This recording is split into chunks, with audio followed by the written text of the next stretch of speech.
Hello everybody, this is Marty Smith for the MZoneReport.com. Hey, watch this hand. 45 players sit and go tournament. And I'm raising late position. This is basically an attempt to steal the blinds. As you can see, my opponents beside me are both a medium stack. This guy decides to move all in. Oy, 3,400 a call. I'm getting 2.1 to 1 odds. You know what? That's not great. But as you can see, I'm taking 10 seconds to decide. This is the point of this video. I want you guys to start doing this because whether you decide to call or fold or push in these types of situations, by taking a few extra seconds, you can use all of your skills to make such decisions.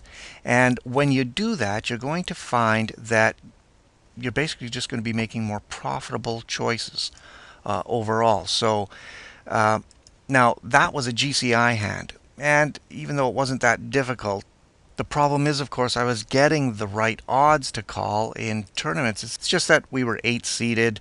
I would have been out of the money. I would have only had 6,000 left probably. And I thought that there would be a better chance to play against my opponents later on. So I was able to fold this hand because of the fact that I basically be moving from yellow to orange M zone and that I was taking everything into account. Obviously, the play was just to steal the blinds, but I just ended up folding, which I think was the right move because it was just too expensive. But this Queen 9 hand, pots 4,800, I did limp in. I probably should have raised there, but nonetheless, I'm in a spot here now where I have to make a call. I'm really not getting the right odds to call here if you think about it, 1.6 to 1. But again, I'm taking 10 seconds to think about everything. And even though I could lose and come down to like 18, 19,000, I still have enough to play against my opponents. In fact, I did make the right call because there was a good chance that he was pushing with anything there. And I did think about that before I made the call, and that was part of my decision process in playing that Queen 9 suited. So that just basically allows me to play heads up against what I considered was a decent but weaker opponent. I knew I had the advantage, and it comes to this hand here where I've hit top pair, but again I limped in. I wanted to make him bet, and I am going to shove it all in on him. Hopefully he's on a draw. If not, I'm still got the numbers on my side here. He had second pair. See, I was raising him quite a bit before this, so that incented him to go all in. Anyway, point being is that gave myself a better opportunity to win some of these hands by taking a few extra seconds.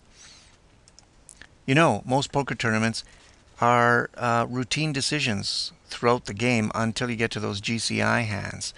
And a common reaction to those is to just, thrust into action or respond without thinking. The problem with that is that you're basically cutting yourself off from some deeper wisdom and possibly better solution. Not always, but possibly. In essence, then, we are actually programmed. We are designed to reason using every fiber of our being. It's a natural way to react. But the problem in poker is that you need to not only use your instincts and intuition, but the logic and math of any particular situation at hand. You take the time to count 10 seconds, you're going to be able to bring everything together and make a wiser decision. Usually, you won't regret that decision, whether it turns out right or wrong after. So when you take 10 seconds, what are you thinking of? Well, here are a few questions that you can ask yourself. What do my true instincts say about this hand or this situation? What are the real odds of me having the best hand here? Can I fold and still have enough to outplay my opponents? You can see from both of those examples before, that was a big factor in how I played that hand. If I was watching this hand on TV, what would I recommend? It's so easy to criticize players on television when you can see the hole cards. But the thing is that as an observer, you often have a completely different opinion of how someone is playing. So take a look beyond yourself, outside yourself, and look upon this hand as an observer and try and get a different perspective that way. Here's one of the most important questions. Is what I am about to do positive EV? In other words, if the situation comes up all the time and I react this way all the time, am I going to be ahead? Am I going to be a profitable player? Now you can take these questions and others you might think of, and that the next time when you are in a tournament in a tough GCI situation, it's going to force you to ask yourself the right questions. Listen, this may sound too simple to be of value to you, but by pausing and counting to 10, you are able to tune all of your senses into what's unique about this hand, opponent, or even betting pattern. You're essentially interrupting your brain's reactive areas that normally respond, like with a caveman-like panicky combativeness. Sometimes that's good. Most times, you need to think deeper. Make this a habit, and I guarantee you will start profiting in online tournaments.